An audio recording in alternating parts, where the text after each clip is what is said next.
Benjamin, on reviendra sur la partie maturité, mais vous avez ici un petit peu le classement suivant ces caractéristiques de service et suivant les technologies, les résultats du groupe de travail. Vous aurez le détail dans la fiche qui sera ensuite communiquée suite à ce webinaire, le détail des critères.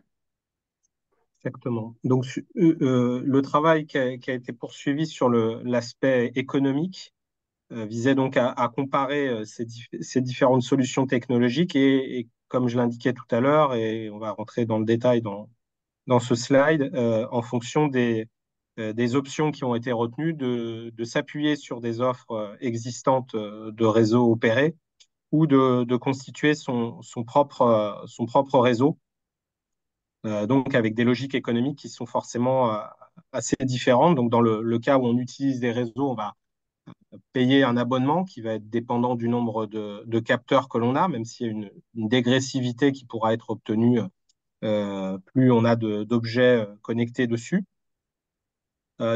Sur les technologies LoRaWAN, on se situe sur une fourchette de 0,5 à environ 2 euros, en dehors des messages descendants qui pourraient être facturés. Et puis sur les technologies cellulaires, on a des tarifs qui là aussi ont une fourchette assez importante, qui démarrent plus bas, mais qui finissent plus élevés. Et notamment, bon, il y a une offre qu'on a souhaité quand même faire apparaître, hein, d'un MVNO qui s'appelle Once, qui, pour 10 euros par an pour 10 ans, vous permet d'avoir une consommation quand même qui répond à certains cas d'usage, mais qui peut être limitée puisque c'est 500 mégaoctets d'échanges par an. Et les tarifs qui s'appliquent sur la 4G sont de 2 à 10 euros. Et sur la 5G, aujourd'hui, on n'a que des cas d'usage de haut débit qui sont proposés. Donc, ça ne reflète probablement pas l'économie plus tard de la 5G, mais on vous donne l'état actuel des offres. Si l'on doit investir dans son propre réseau, les coûts qui sont généralement connus, entendus, de l'ordre d'un millier d'euros pour l'antenne une passerelle LoRa, il faut y ajouter l'ensemble des coûts d'installation et puis les équipements de cœur de réseau, le LoRa Network Server notamment, et des coûts d'exploitation qui sont de l'ordre de 10% du coût d'investissement dans les projets que l'on peut voir mis en œuvre. Comme on l'indiquait, NB-IoT, LTE-M sont des technologies qui sont associées à des bandes de fréquences et à des solutions qui sont implémentables uniquement par les opérateurs.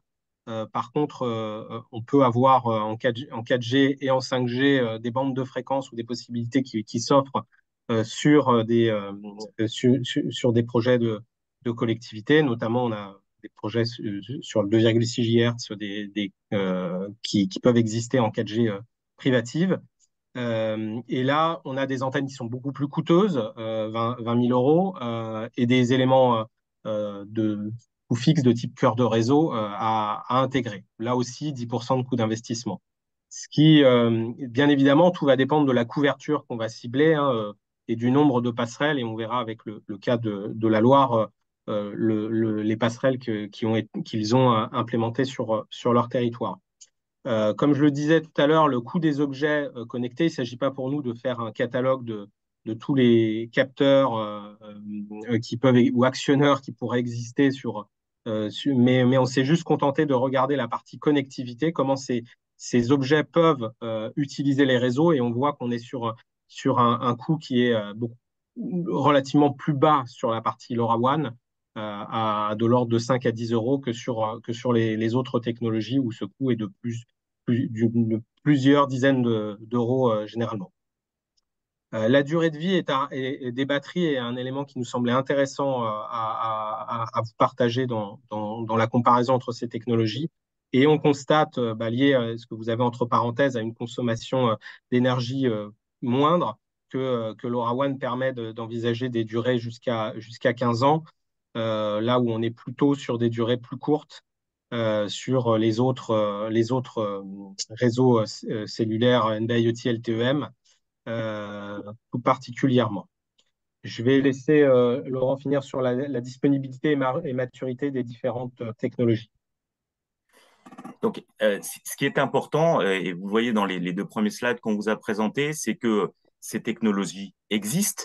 Elles ont des niveaux d'existence et de maturité différentes, principalement liés à ça fait combien de temps qu'elles existent et qu'elles sont disponibles, comment elles ont été déployées dans le monde, parce que il faut bien comprendre que l'écosystème de ces technologies est mondial. Ça veut dire quoi? Ça veut dire que plus ces réseaux et ces technologies sont déployés par des opérateurs, plus cela attire des fabricants de capteurs et plus économiquement pour vous, la mise en place de ces solutions est efficace. On a classé là les différentes technos dont on parle depuis le début de cette présentation suivant ces critères. LoRaWAN, aujourd'hui, est un écosystème mondial déployé sur tous les continents et l'effet, c'est que la technologie est mature, elle est éprouvée et surtout, le prix des capteurs, lui, a considérablement baissé tout au long de l'évolution du déploiement de LoRaWAN depuis, on va dire, depuis 2015. Vous avez aujourd'hui des capteurs qu'on peut trouver aux alentours d'une soixantaine d'euros. Là où les mêmes effets ne produisent pas les mêmes résultats, c'est que sur les réseaux narrowband IoT ou LTEM, ces réseaux sont aussi largement déployés dans le monde, mais les usages qu'ils portent ne trouvent pas encore leur plein déploiement, ce qui fait que ça a un effet sur le prix des capteurs. Je prends un exemple, un compteur d'eau en LoRaWAN, vous trouvez quelque chose de très bien aux alentours de 150 euros. Des compteurs d'eau en narrowband IoT, aujourd'hui, on est plutôt aux alentours de 150 euros. Donc, ces technos sont bonnes, mais quand vous voulez les mettre en œuvre, vous vous trouvez confronté face à cette histoire de disponibilité. La maturité, elle, c'est la garantie que vous avez que ces technologies sont là pour durer, qu'elles sont soutenues par des alliances ou des organisations d'opérateurs. Donc, dans le cas de la LoRaWAN, on a la LoRa Alliance. Pour les technologies des opérateurs, on a le 3GPP. C'est une garantie que ces technologies sont suivies, sécurisées, que leur développement est maintenu et que des acteurs de poids portent cette technologie. Donc, sur les pérennités, ben vous voyez en fait hein, l'effet, c'est que quand on a une alliance mondiale pour LoRaWAN ou l'ensemble des opérateurs pour les technologies dites cellulaires, toutes les technologies qui sont là dans ce tableau sont pérennes et là pour durer. Merci à vous deux. On va passer au retour d'expérience. Je vais arrêter le partage de cette présentation et je vais donc afficher euh, votre présentation, Monsieur Roard. Oui, Voilà, ça paraît. Excusez-moi. pour faire la transition, donc effectivement, on remercie euh, Franck Ruard de participer, de nous apporter son éclairage, son retour d'expérience. Et donc, je vais le laisser se présenter, mais le logo commence à apparaître donc sur le ciel 42 de la Loire et le projet Rock 42. Donc, c'est intéressant, je pense, pour nous tous de comprendre, puisqu'on a présenté un panel de technologies, on va voir qu'une technologie a été retenue sur la Loire et ça nous paraît intéressant que Franck Ruard puisse nous expliquer comment ce choix a été fait par rapport à quel contexte et quel projet initial. Et puis je pense que on aura sans doute des questions par la suite et je vais laisser commencer la présentation. D'accord, très bien, merci Benjamin. Donc Franck Huard, responsable Rock 42. Je suis tout nouvellement arrivé donc au ciel. Auparavant, je déployais la LoRa sur le département de l'Isère pour une entreprise privée. Voilà. Euh, Merci. Donc, la genèse du réseau LoRa dans la Loire. Donc, les questions ont été posées, enfin, que se posaient les élus, ben, elles ont été faites entre 2016 et 2019, où ils ont Ils ont voulu tester un réseau qui était résilient et qui permettait d'adresser à l'ensemble des communes adhérentes au syndicat des solutions de surveillance. Donc, ils ont fait ça sur un réseau TTN, donc communautaire, et puis ils ont créé aussi quelques passerelles pour avoir un large spectre de la LoRa. Alors, en 2016-2019, c'était pas quelque chose qui était très, très déployé. Donc, ça leur a permis quand même d'avoir un retour d'expérience sur quelques usages, comme l'eau, le CO2 et l'électricité. Non seulement l'électricité, l'électricité connectée, mais également les stations solaires. Donc, à la suite de ces usages, eh ben, ça a été plus que favorable. Et puis, ils se sont rendus compte aussi que les coûts du matériel étaient bien moindres que, on en a parlé tout à l'heure, d'ailleurs, Benjamin et Laurent en ont parlé, étaient bien moindres que d'autres réseaux. Et puis, on se démarquait par rapport aux réseaux privés, alors tels que les grands opérateurs peuvent aujourd'hui l'offrir. Et donc, ça permettait justement d'avoir quelque chose de propriétaire et d'accueillir l'ensemble des acteurs sur ce réseau.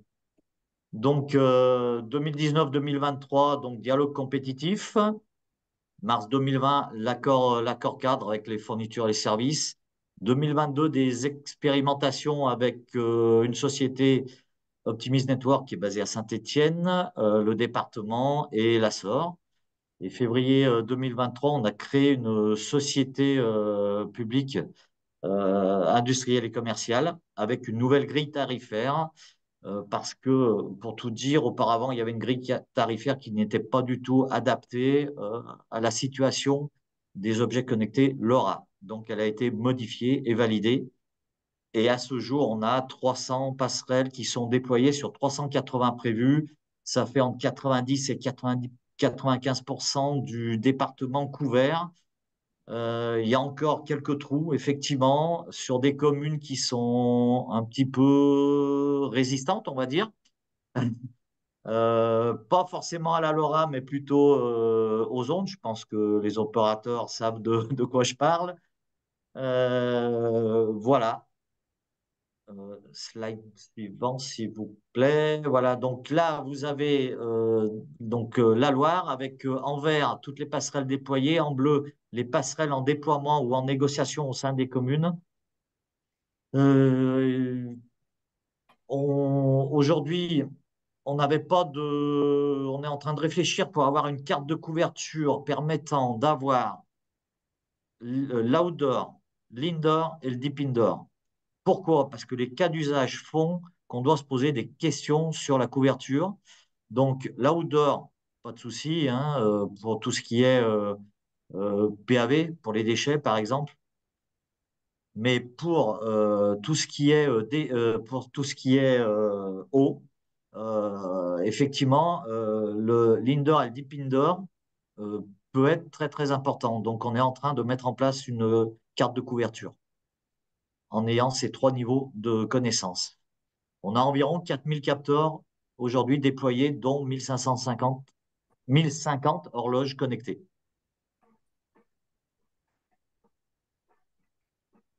Voilà les différents usages que nous avions à un moment donné remontés et sur lesquels nous travaillons aujourd'hui.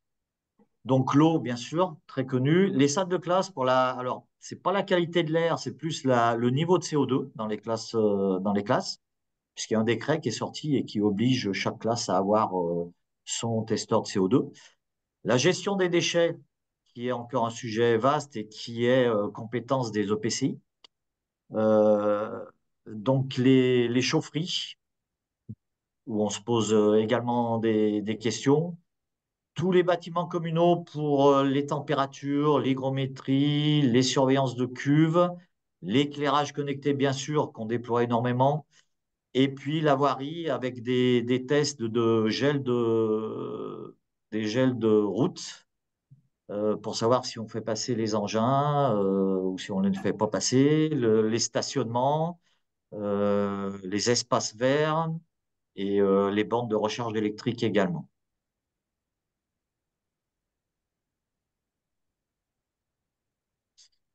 Et donc, on a mis en place un modèle économique donc, qui est basé sur deux choses. D'abord, sur les communes et en deuxième temps, sur les entreprises qui viennent sur le réseau.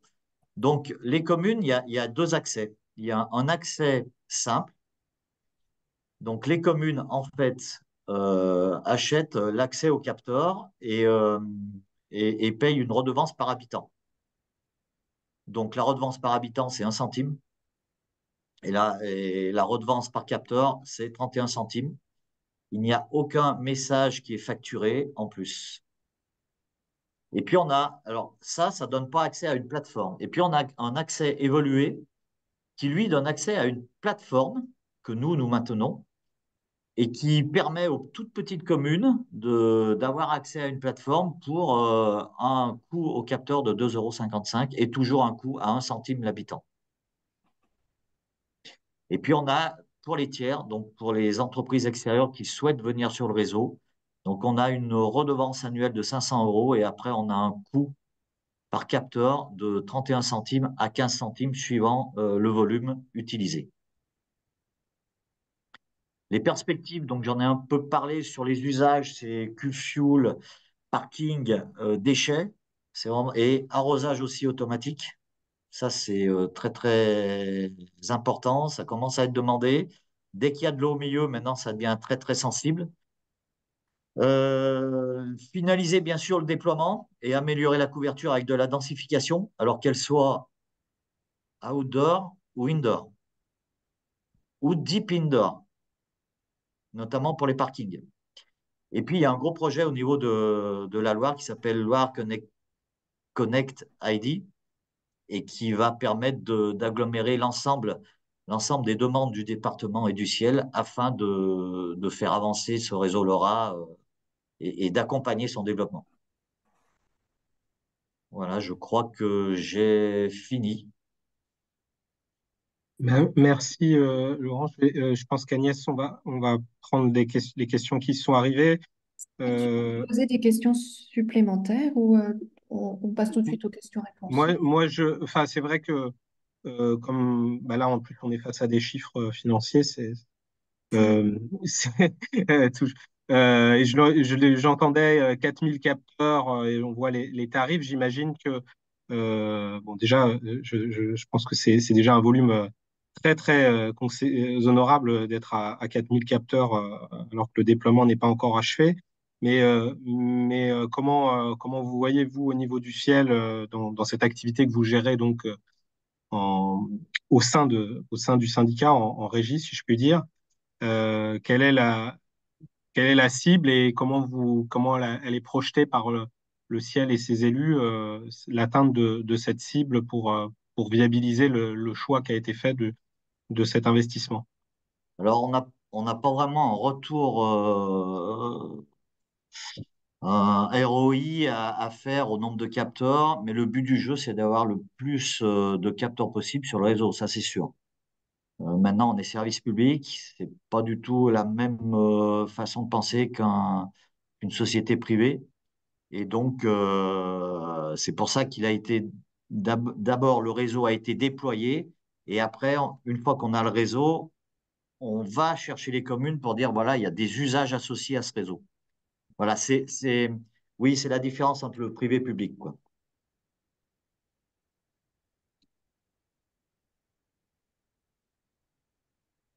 Très bien. Agnès, je te Oui, laisse. oui. On prend les questions-réponses. J'avais peut-être une dernière question, parce que je trouvais ça très intéressant. Donc, le choix de la technologie radio, de LoRa, parce que vous aviez bien sélectionné des cas d'usage, vous nous les avez montrés, et vous avez identifié que ça répondait bien à vos besoins immédiats. Et je me posais la question, dans quel cas de figure est-ce que vous recommandez ça, ce type de réponse? Dans quel cas vous recommandez ça pour d'autres collectivités? Ouais. Quels sont les cas, voilà, qui font que, effectivement, ça semble la solution la plus appropriée du LoRa et déployée à l'échelle départementale? Alors, je crois que c'est déjà une technologie qui peut se déployer très vite, qui est pas très coûteuse. Et je crois que Laurent et Benjamin l'ont bien signalé. Et il semblerait aussi, elle permet également d'avoir son propre réseau, Oui. donc d'être totalement propriétaire, résilient. Et il me semble quand même que tout ce qui est 5G, 4G, enfin, surtout 5G, n'est pas encore au point pour tout ce qui est IoT. Donc, ça serait précurseur et je ne pense pas que ça soit la meilleure solution. Pour l'instant, pour l'instant. Très bien, c'est une très bonne réponse. Dans ce cas, je vais regarder tout de suite quelles sont les questions-réponses. Euh, je regarde rapidement. Alors, je reprends, je remonte au plus haut possible. Alors, j'ai une question de Monsieur Mercier, Grand Besançon. Comment se sont positionnés les EPCI importants tels que Roanne et Saint-Étienne dans ce projet? N'avaient-ils pas déjà des solutions? Alors, Saint-Étienne n'est pas encore positionné clairement, mais avec le projet Loire Connect ID, on espère qu'ils vont adhérer très rapidement à la compétence. Euh, et Rouen, on est en train d'équiper tout ce qui est eau. Donc, on est en liaison avec la Rouennaise des Eaux et donc l'agglomération également. Très bien, merci. L'eau est gérée en régie par une structure qui est la Rouennaise, c'est ça? Ouais, c'est ça. C'est ça. Je prends ensuite une question de Monsieur Veric, j'espère bien prononcer. Dans quelle mesure déployez-vous des cas d'usage LoRa avec d'autres cas d'usage via technologie alternative, narrowband IoT, LTEM, et revenir dans la thématique de l'interopérabilité des technologies? Avez-vous des exemples d'hybridation de technologies sur un même cas d'usage? Exemple, un plot LoRaWAN pour le stationnement et la caméra de détection. Là, on parle. Peut-être, Laurent, ça peut être intéressant que tu expliques des. Cette question, elle montre bien que chacune de ces technologies a un domaine d'application. Dans la question qui est posée très clairement, un capteur de stationnement au sol, c'est du LoRaWAN et ça marche très bien. Euh, En fonction de la couverture qui est disponible et peut-être des choix d'investissement, il est vrai que on peut aussi utiliser des caméras et on fait du computer vision pour aller regarder euh, comment le trafic s'opère et le stationnement se gère. L'interopérabilité dont vous parlez, là, elle se fait au niveau plateforme. Il y a eu un webinaire mené par Infranum sur cette notion d'interopérabilité. Euh, Quand on parle de technologies qui sont différentes entre du LTEM et du LoRaWAN, par exemple, on ne peut pas parler d'interopérabilité technologique parce que ce sont des radios différenciées qui ne fonctionnent pas de la même manière. L'interopérabilité, elle se fait au niveau des plateformes où on a l'ensemble de ces données qui proviennent de ces différents capteurs qui sont hybridés. Alors, pas hybridés au niveau capteur, mais hybridés au niveau plateforme. On enrichit les informations qui proviennent de LoRaWAN d'un côté, du LTEM ou de la 4G de l'autre, et le service est rendu au niveau plateforme de manière hybridée. Alors, je poursuis, il y a plein de questions, hein, donc ensuite, une question sur les tarifs. Comment avez-vous défini vos tarifs d'abonnement? Donc, Manuela, je n'ai pas le nom de famille. Oui, bonne question. C'est pour ça qu'ils ont été modifiés à un moment donné. En fait, au tout début, ils étaient un peu élevés en fait, et on s'est rendu compte que pour certaines communes rurales, c'est très difficile d'adhérer à la compétence si on ne peut pas régler financièrement cette demande. Donc, ces tarifs ont été revus après en fonction de différents critères que je ne maîtrise pas parce que je n'étais pas là, pour tout vous dire. Donc, mais aujourd'hui, ils sont acquiescés par l'ensemble des communes. Merci. Une question de vocabulaire sur qu'est-ce qu'une passerelle, tout simplement. C'est vrai qu'on ne l'a pas dit et peut-être des personnes ici ne savent pas ce qu'est une passerelle. Donc, en deux mots, euh, qui veut parmi vous trois? Je pense que tous Je les veux trois. bien, je vais prendre la réponse à cette question. Effectivement, quand on parle de réseau LoRaWAN, une passerelle, en fait, c'est une antenne qui écoute les messages qui sont émis par les capteurs et qui les passe au cœur de réseau. Une antenne LoRa, elle a un rôle assez basique, mais efficace. Elle joue le rôle de collecte des informations qui sont émises par les capteurs pour les passer au cœur de réseau. Donc une passerelle, une antenne, une gateway en anglais, tout ça, ce sont des termes qui parlent de la même chose. Oui. Alors, une question de Magali Roger, à Métropole de Lille. Qui gère le cœur de réseau, l'imperméabilité des silos de données et le traitement? Ouf.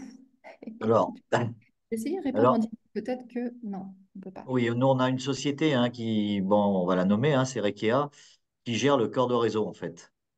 Voilà. Donc, toutes les données, les capteurs transmettent aux passerelles donc les données. Ces données sont transmises à un cœur de réseau.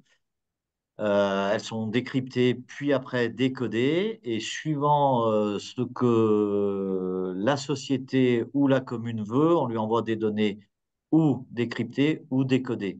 La différence, c'est que la donnée décryptée, elle n'est pas vraiment identifiable, mais la donnée décodée, on sait d'où elle provient, de quel capteur et où il est.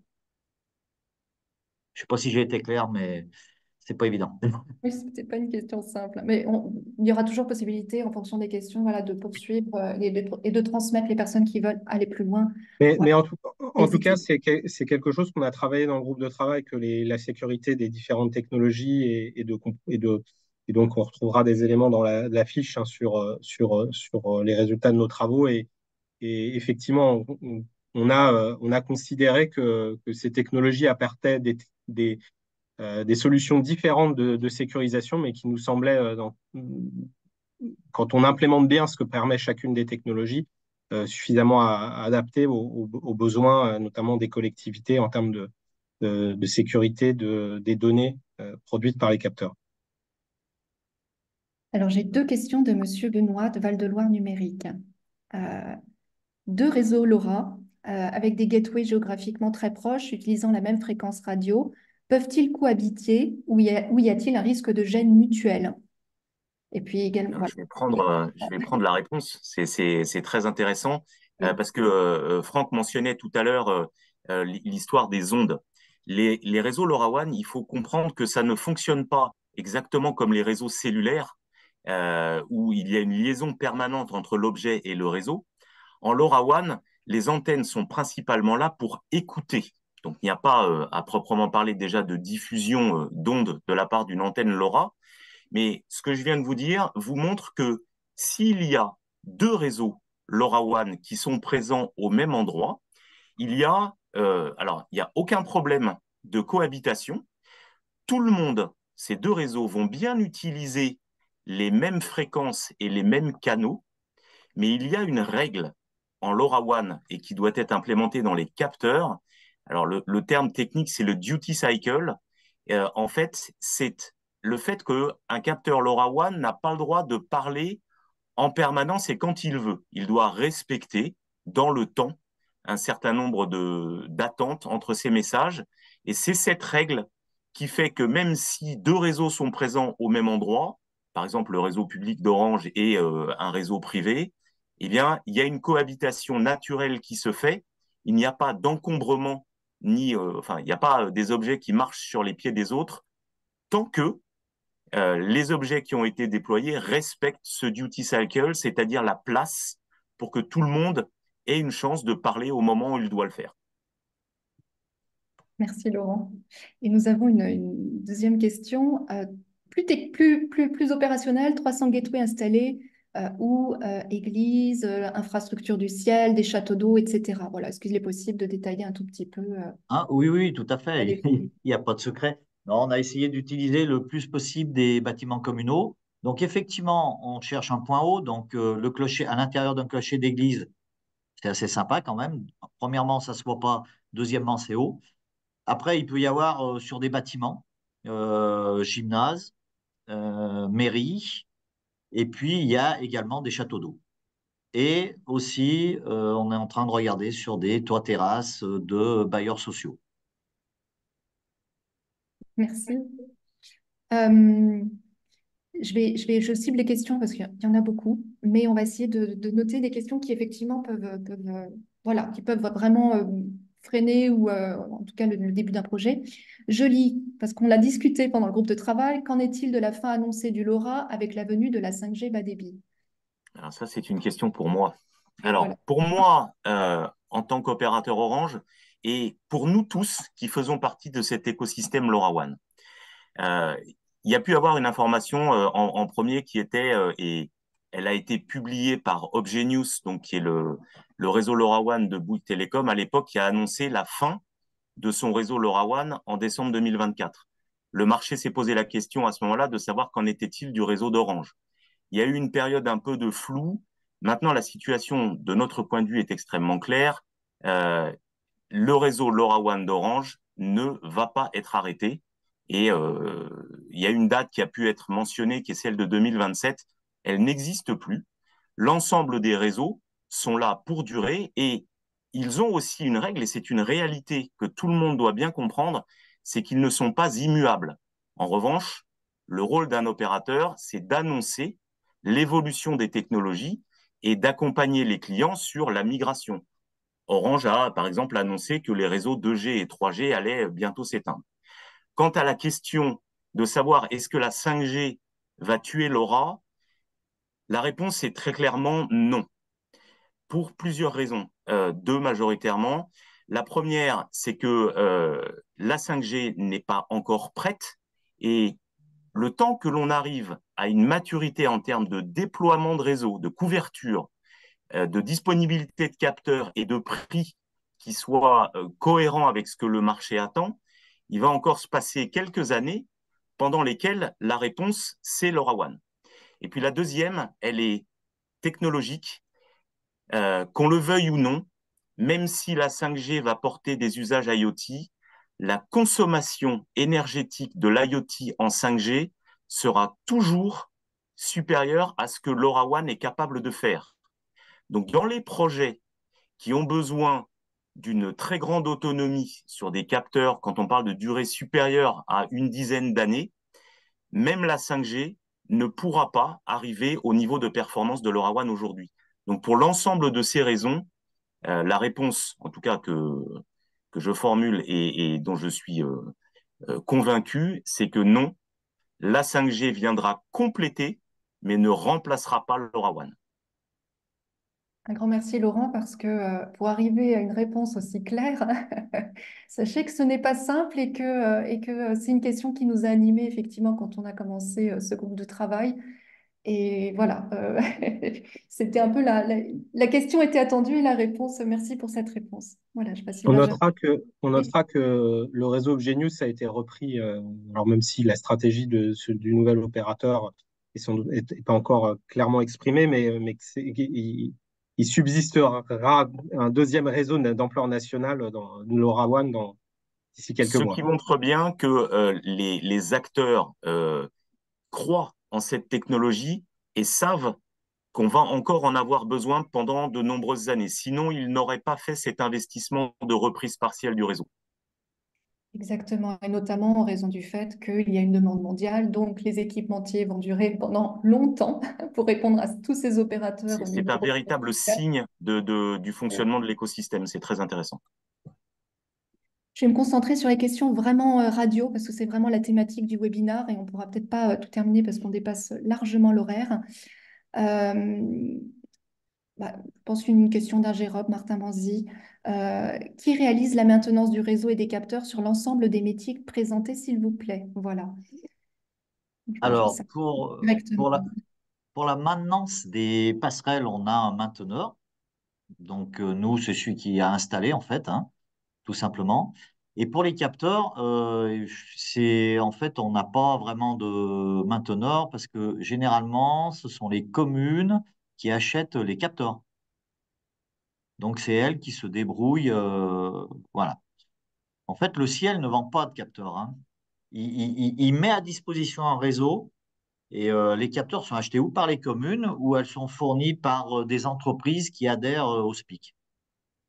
Après, c'est au choix. Une dernière question et je propose à 10h30 d'officiellement voilà, clôturer. Et pour ceux qui veulent rester, on pourra rester et en fonction de vos disponibilités, Monsieur Ruard. Donc la dernière question, très technologie radio, mais concrète. J'aime bien. Bonjour, une passerelle peut supporter combien de capteurs dans un réseau LoRa? Et voilà. C'est la question. Alors, aujourd'hui, très clairement, la technologie la bande passante qui est utilisée sur les déploiements LoRaWAN en France à 125 kHz, hein, je rentre un peu dans les détails, euh, montre que autour d'une gateway, et si les objets respectent le duty cycle, si évidemment tout le monde ne se met pas à parler en même temps, ce sont plusieurs dizaines de milliers d'objets qui peuvent être dans l'empreinte de couverture. Mais tout ça reste très théorique, puisque vous comprendrez bien qu'entre des capteurs d'eau qui vont parler une fois par jour ou des capteurs sur l'éclairage public qu'on va actionner plusieurs fois par jour et à qui on va demander peut-être des reportings toutes les 15 minutes ou toutes les 30 minutes pour la consommation, euh, la manière dont je réponds en général, c'est que plutôt que le nombre de capteurs, ce qui est important à considérer, c'est le nombre de messages répartis dans le temps, parce que c'est ça le critère limitant.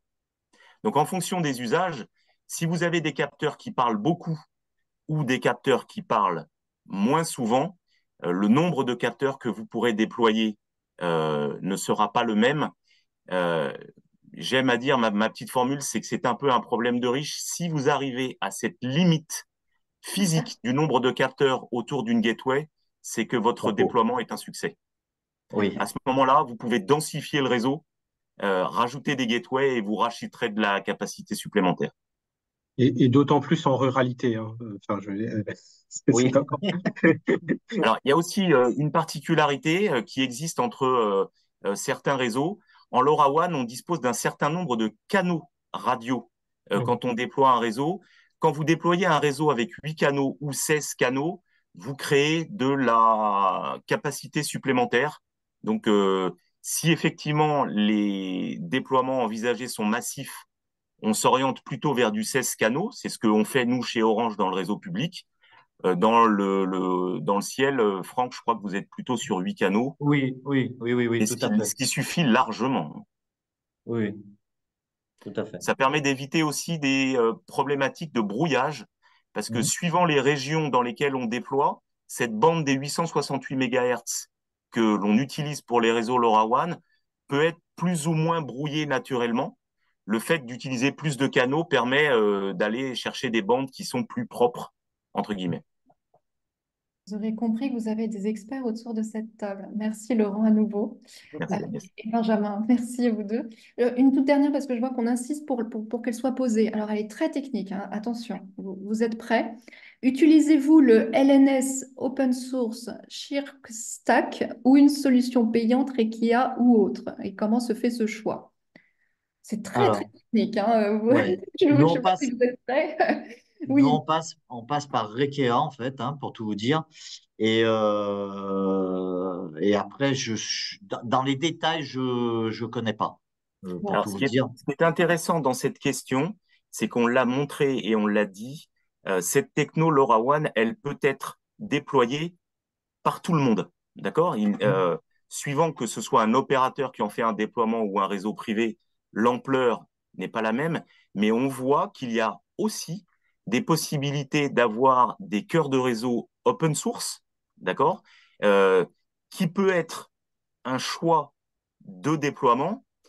Il faut quand même bien comprendre que c'est une technologie, même si elle semble facile à déployer et avec des coûts qui sont moindres que celles des technologies dites opérateurs, ça n'en reste pas moins quand on rentre dans les détails d'une certaine complexité. C'est pour ça, Franck l'explique bien, il se base sur quelqu'un dont c'est le métier, Rekea, qui est un opérateur de réseau privé.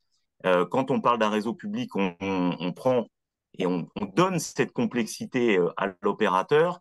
Si quelqu'un veut déployer un réseau LoRa, quelques gateways, c'est facile. Quand on commence à avoir des déploiements de l'ampleur du ciel et du Rock 42, par exemple,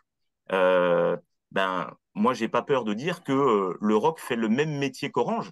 C'est un opérateur. Déployer, opérer et maintenir un réseau, c'est un métier. Donc, il faut bien en comprendre les tenants et les aboutissants, qu'ils soient économiques ou techniques. Tout à fait. Je vous remercie. Donc, comme indiqué, officiellement, je clôt le webinaire en remerciant énormément mes intervenants. Oui, Monsieur Ruard, dites-moi. Oui, alors, moi, je vais juste te dire qu'on va organiser le 13 juin une journée tournée IoT à l'Arena de Saint-Chamond et où on pourra justement voir l'ensemble des acteurs, enfin l'ensemble, peut-être pas l'ensemble, mais certains acteurs, du matériel déployé, des essais. Donc, n'hésitez pas à venir nous voir le 13 juin à l'Arena de Saint-Chamond. Donc, merci à nos intervenants. Merci Benjamin Fradel. Merci Laurent Chivot. Est-ce que pour ceux qui ont envie de poursuivre un tout petit peu, d'ailleurs, je trouve dommage qu'on puisse pas autoriser à tout le monde de parler en fait directement. Vous avez combien de temps devant vous? Là, on le fait de manière un peu informelle. Est-ce que vous avez envie de poursuivre un petit peu ou quels sont vos 10 minutes, un quart d'heure pour 10 moi. minutes, un quart d'heure? Ouais, 15 minutes, allez, La maxi. même pour moi, s'il y a des Ouais. questions, je reste dispo. N'hésitez pas à Voilà. regarder. Vous voyez les questions qui sont écrites. Je ne sais pas si vous les voyez en tant que panéliste. Oui. Je trouverais intéressant que vous regardiez vous-même des questions qui vous semblent intéressantes parce qu'il y en a beaucoup. Hein, Ouais, ça a du succès, ce qui montre qu'il y aurait intérêt à poursuivre en conférence, enfin voilà, prendre le temps vraiment d'échanger. Je vous laisse regarder, comme on est maintenant sur une phase plus informelle, et répondre aux questions, sachant que je ne pense pas on ira dans le détail des coûts, mais voilà, s'il y a des questions plus...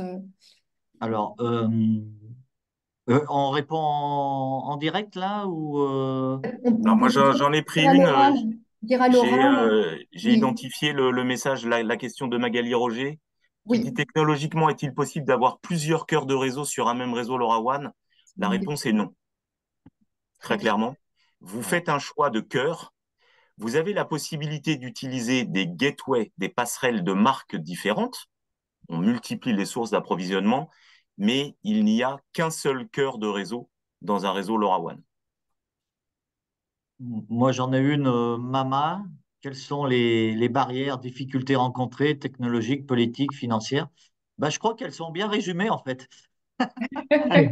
Toutes. Non, alors technologique, on peut pas dire qu'il y a une barrière particulière au niveau de la technologie même. C'est bien déployé. Aujourd'hui, il y a environ, enfin, et puis sous le couvert de Laurent, mais il y a environ 300 millions d'objets dans le monde, donc la technologie est bien quand même utilisée. Politique, oui, ça peut rentrer en jeu. Là, en territoire, il peut y avoir des choses. Mais bon, ça fait partie de la vie de enfin, des territoires, quoi, hein. Et financière, ça rejoint la technologie. Aujourd'hui, financière, il n'y a pas vraiment de barrière financière. C'est quand même une technologie abordable.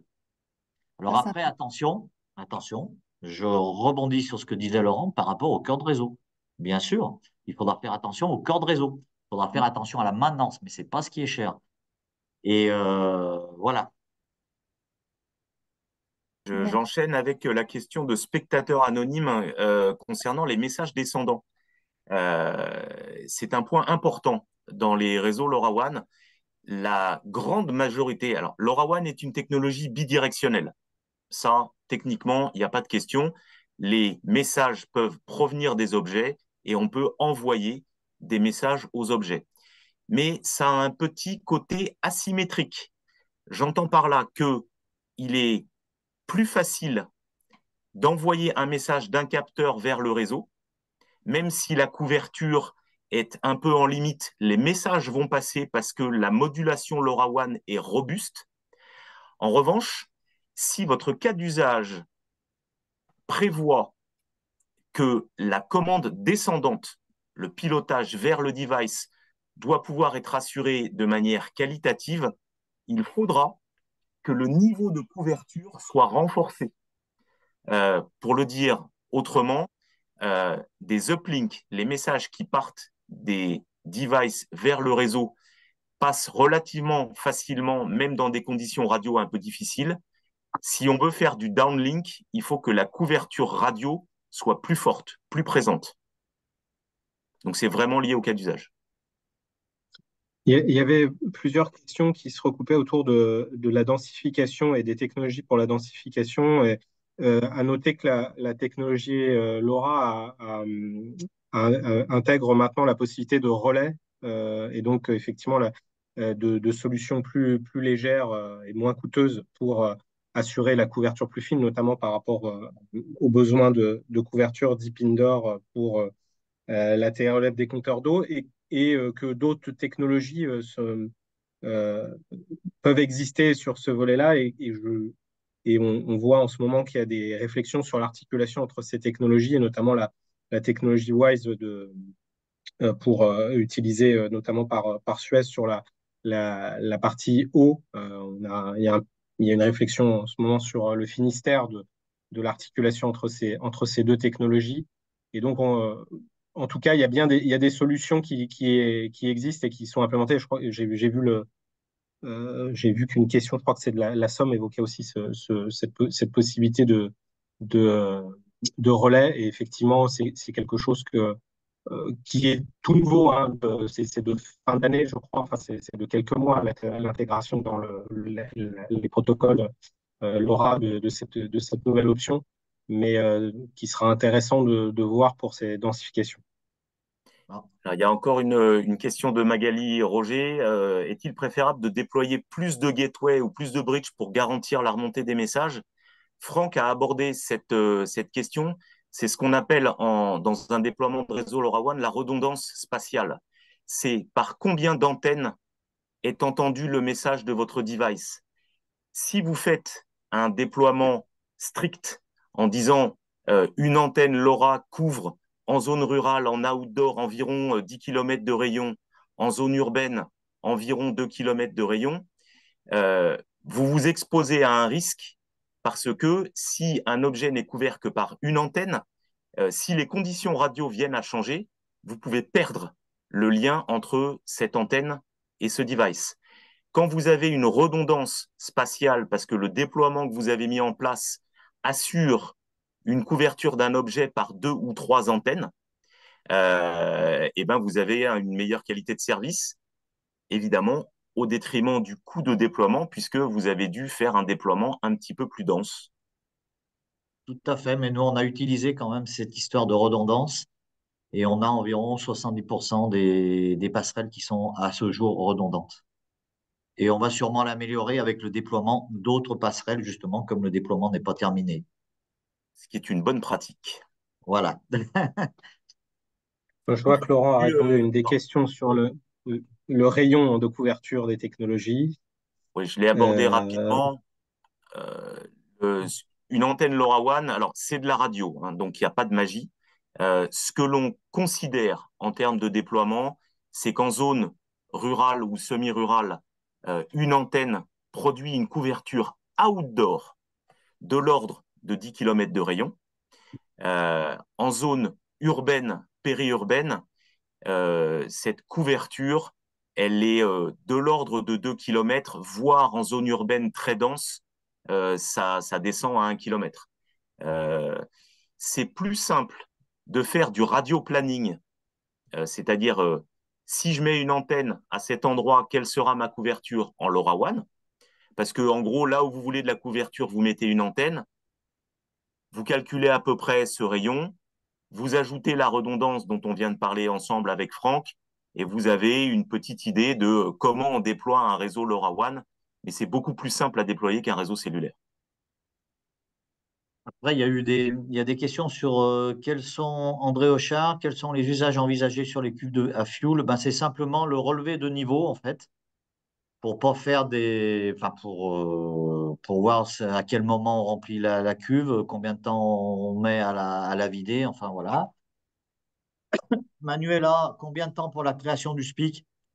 Eh ben, c'est une convention à mettre en place. Donc, le temps de vote et d'accord juridique et de vote par les élus.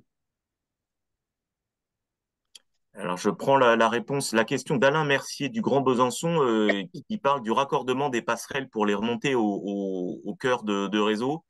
Ce qui est important, c'est une technologie qui ait une latence faible. Mais la 4G, le FTTH ou enfin de la DSL ou de la fibre va bien. Ce qui est important, et c'est la notion de redondance qui est mise en jeu, c'est que l'ensemble des technologies utilisées pour les gateways d'un même réseau soient cohérentes en termes de latence. Parce que un cœur de réseau fonctionne de la manière suivante. Toutes les antennes entendent un message, par exemple les 2 ou 3 antennes qui sont autour d'un objet. Tout ça remonte au cœur de réseau et le cœur de réseau s'occupe de dédoublonner ces messages pour ne prendre qu'une fois le message et le transmettre à la plateforme. Si ces messages arrivent avec trop de différence de temps, et on parle de quelque chose de l'ordre de 200 millisecondes, eh bien, en fait, il y a des messages qui seront entendus, mais considérés comme non efficaces par le cœur de réseau. Donc, il faut faire attention quand on déploie effectivement les backhauls, donc la liaison entre une antenne et le cœur, d'utiliser des technologies qui sont cohérentes en termes de latence. Et le souvenir que j'ai du côté ciel, c'est qu'effectivement, un des objectifs au départ, c'était de faire une forte articulation avec le réseau d'initiative publique FTTH du territoire, puisque la plupart des gateways sont dans la zone où le RIP FTTH de la Loire. Mais au final, on est plutôt sur enfin, on est de ma mémoire que sur de la 4G. On est beaucoup sur 4G, oui. Oui, oui, tout à fait. Ce qui marche très bien. Oui.